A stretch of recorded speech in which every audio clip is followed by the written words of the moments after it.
basically pulling out the two lower incisors.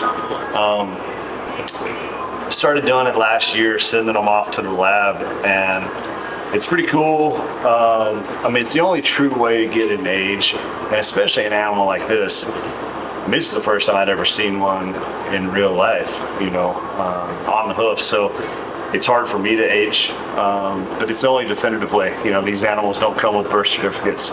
And it's just, like I said, it's something I started doing last year, and it's kind of neat for me just to know the age of the animal. And you start thinking about how many seasons or years that they avoided, you know, predation, droughts, all that kind of stuff, and just all the other hunters they've also probably seen or maybe outsmarted along the way too.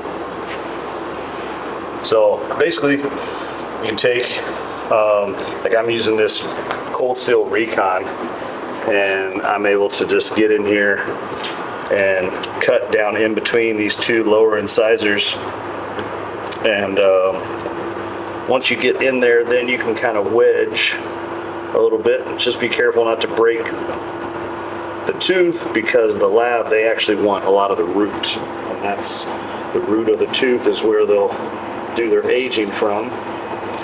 But just like that, once you cut down on both sides, that's it.